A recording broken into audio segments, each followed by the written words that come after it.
Namaste, myself Arindam Das once again. I welcome to all of you in my YouTube channel Arindam Das.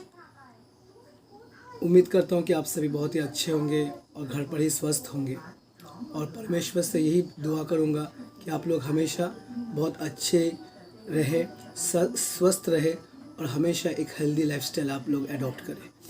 नमस्कार। आज एक topic के ऊपर मैं discuss करूँगा। इकोनॉमिक्स के कुछ इम्पॉर्टेंट टॉपिक्स है जो ग्रेजुएशन लेवल पर बहुत इम्पॉर्टेंट और अहम माना जाता है और इसके सिवाय भी हम लोगों को ये टॉपिक जानना बहुत ही ज़रूरी है कि हम लोग कैसे अपना मतलब इकोनॉमिक में क्यों ऐसे सिचुएशंस होते हैं जिसके लिए हमें इकोनॉमिक्स अथवा अर्थशास्त्र अध्ययन करने के लिए हमें तत्पर किया जाता है। चलिए आज हम वही के बारे में कुछ डिस्कस करते हैं। आज का जो मेरा टॉपिक है वो होते हैं इकोनॉमी जिसे हम बांग्ला में कहते हैं अर्थनीति, जिसे हम हिंदी में भी कहते हैं अर्थनीति। तो इकोनॉमी क्या होता है? बांग्ला में जब हम कुछ लाइंस ऐसे पढ़ते हैं, एक्टिव उन्नयनशील अर्थनीति व्यापारे आमरा बोलছি, तो इसका मतलब क्या है अर्थनीति? टॉपिक्स बहुत आप लोग को ध्यान पर रख कर बातें करना होंगे। आप लोग को इसके बारे में कुछ डिस्कस करने होंगे और कुछ टॉपिक्स आप लोग को ध्यान पर रख कर लिखना भी पड़ेगा।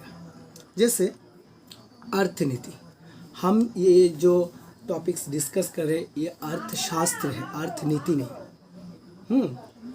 इसके बाद आता है अर्थनैतिक, हाँ, और इसके बाद आता है अर्थनीति, इकोनॉमी जिसे हम कहते हैं। इसका पूरा प्रिसाइज आज हम लोग टॉपिक हम डिस्कस करेंगे, अर्थनीति, इकोनॉमी। तो आइए, बहुत से सारे स्टूडेंट्स होते हैं, बहुत से सारे स्कॉलर्स भी मैंने अपनी लाइफ में देखा हुआ कि वो लोग तो अच्छे मार्क्स स्कोरिंग कर रहे हैं। जैसे मैंने पहले दिन के वीडियो में आप लोगों को बोला कि आप लोग किसी को अगर पूछेंगे कि भैया व्हाट इज़ इकोनॉमी, तो वो बोलेंगे it's a philosophy, it's a subject, it's related to monetary affairs. But अर्थनीति का प्रिसाइज डेफिनेशन बहुत कम पीपल शायद होंगे कि जो जानते हैं। आइए इसके बारे में मैं आप लोगों को बताता हूँ। अध्यापक अल्फ्रेड मार्शल जी कहते हैं, economy refers to the whole collection, economy refers to the whole collection of production units in an area or a region by which people get their living. Again I repeat, economy refers to the whole collection of production units, whole collection of production units in an area, एक इलाका में, एक अंचल में, एक जगह में, और ए रीजन एक भौगोलिक परिवेश में, रीजन बाय हुइच जिसके द्वारा people get they are living, लोग उनके आर लिविंग, उनका जीविका, उनका जीवन निर्वाह करते हैं। इसका अर्थ क्या है?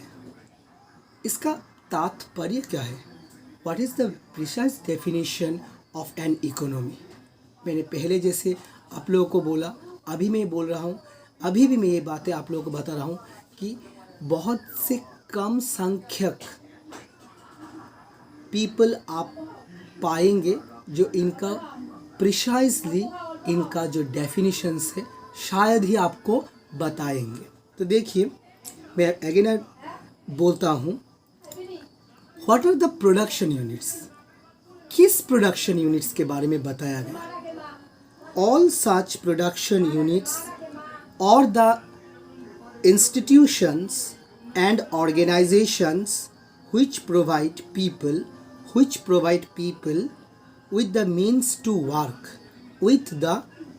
to work and earn an income are collectively known as economy. हाँ, हमारे देश एक उन्नयनशील देश है, दैट इज़ डेवलपिंग इकोनॉमी। यहाँ पर मिक्स्ड इकोनॉमिक सिस्टम विराजमान है। दुनिया में जितने भी डेवलपिंग इकोनॉमी है, पहले उसे थर्ड वर्ल्ड कंट्री कहते थे और डेवलप्ड इकोनॉमी कहते थे, पर आज ये टर्म्स हटकर डेवलपिंग इकोनॉमी हुआ।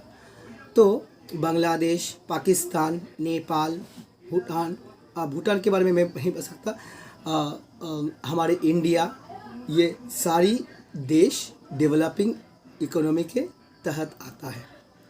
तो देखिए, डेवलपिंग इकोनॉमी में क्या होता है, मिक्स्ड इकोनॉमिक सिस्टम जैसे हमारे देश में है। यहाँ पर public sector, private sector are existent hand by hand. हमारे यहाँ पर कोई पब्लिक सेक्टर पर काम करते हैं, कोई प्राइवेट सेक्टर पर काम करते हैं, लेकिन एक इकोनॉमी को 3 सेक्टर में बांटा गया। आपको ये ध्यान में रखना होगा। हमारे इंडियन इकोनॉमिक सिस्टम, हमारी इंडियन इकोनॉमी 3 हिस्सों में बांटा गया।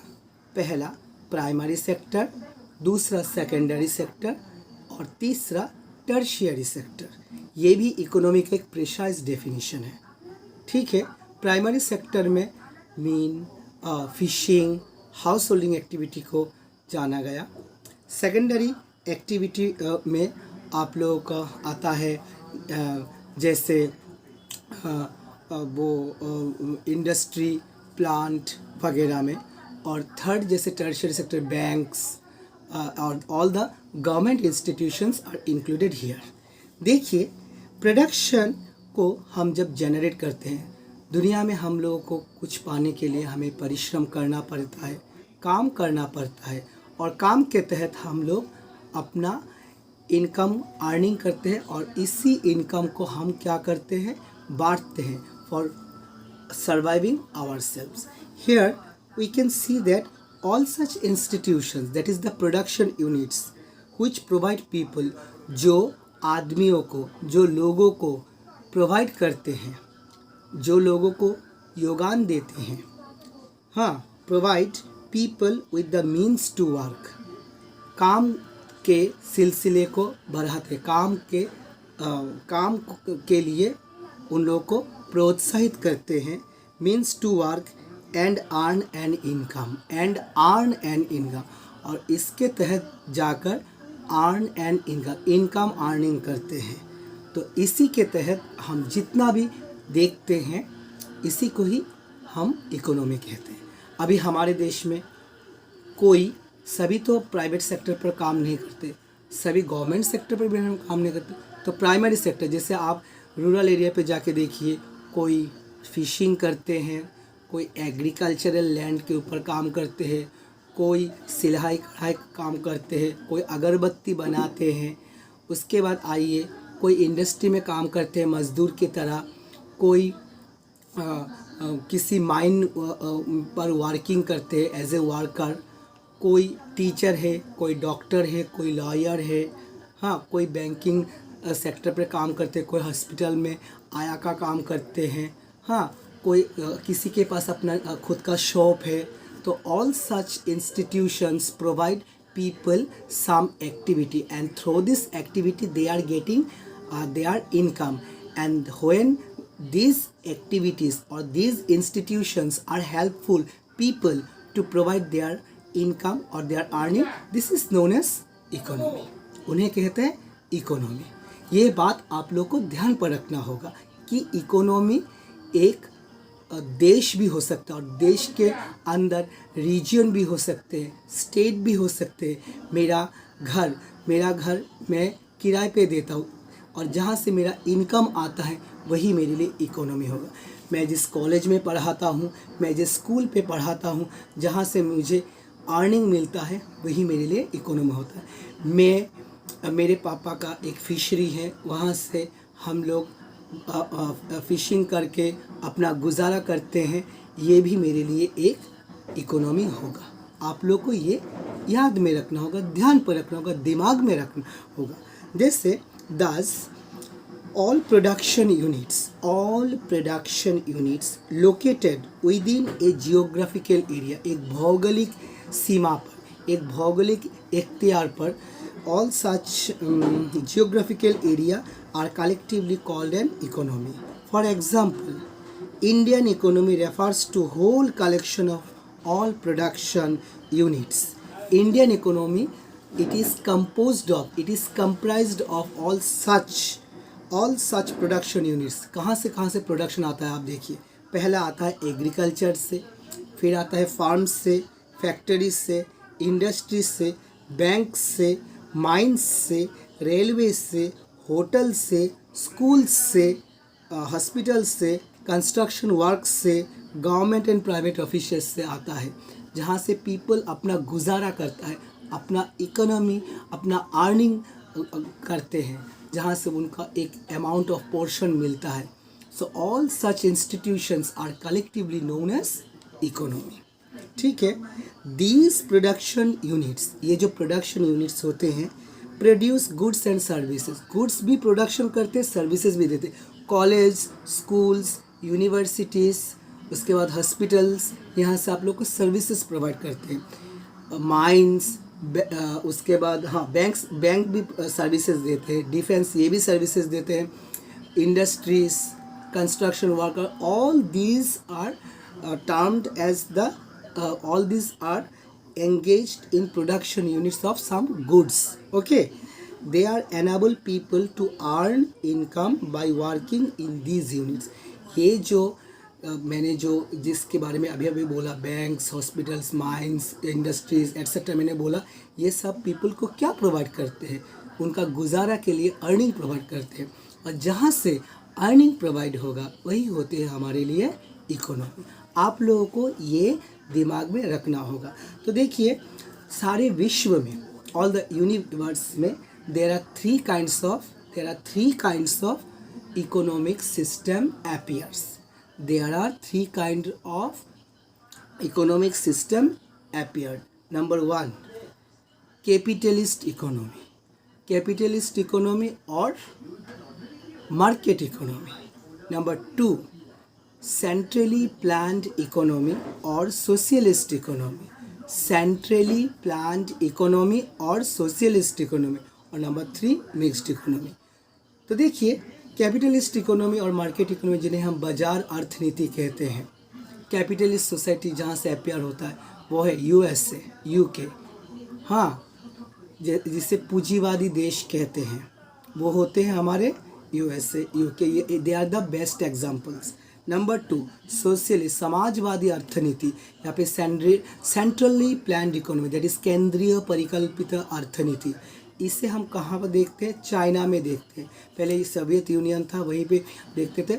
China, it is the best example for socialist economy. और mixed economy, India, Bangladesh, Pakistan, ये सभी होते हैं हमारे क्या? Economic system, that is mixed economic. तो हम लोगों ने इकोनॉमी को डिस्कस किया, इकोनॉमिक सिस्टम को डिस्कस किया. तो उम्मीद करता हूँ कि आपको ये टॉपिक बहुत ही अच्छा लगा और आप लोगों के लिए बहुत ही अर्थ होगा. आप लोगों को इकोनॉमिक्स का जितना भी टर्म्स एंड कंडीशंस है, मैं सभी को आप लोगों को मैं प्रोवाइड करूँगा. काइंडली डू सब्सक्राइब, मत भूलिएगा मेरे चैनल को सब्सक्राइब करने के लिए, मेरे चैनल को लाइक करने के लिए, मेरे चैनल को शेयर करने के लिए. एज सच, आप लोगों के ये जो महत्वपूर्ण योगदान होंगे, ये सभी मेरे लिए बहुत उत्साहजनक होंगे कि मैं और नए इन्फॉर्मेटिव वीडियो आप लोगों के लिए बनाऊंगा. मैं बहुत ही जल्द आपके लिए बहुत से सारे एंटरटेनमेंट का व्यवस्था भी कर रहा हूँगा. और द स्टूडेंट्स, आप लोगों के लिए मैं बोल रहा हूँ, आपके लोगों के नोट्स का भी व्यवस्था मैं करूँगा. काइंडली मेरे चैनल को हमेशा कीप वॉचिंग कंटिन्यूअसली एंड मेरे चैनल को सब्सक्राइब, शेयर और लाइक करना मत भूलिए. और हाँ, मेरे वीडियोस आपको कैसा लग रहा होगा, कैसे कोई अगर दिक्कत का सामना भी करना पड़ रहा होगा, तो काइंडली मेरे चैनल को मेरे वीडियो के ऊपर कमेंट देना. मेरे चैनल को सब्सक्राइब करने के लिए मत भूलिएगा. तो आज के लिए सिर्फ इतना ही. आप सभी को मेरे तरफ से बहुत बहुत धन्यवाद और मैं आप लोगों का शुक्रगुजार हूँ कि इतना मुझे प्यार देने के लिए. तो आज के लिए बस इतना ही। नमस्कार।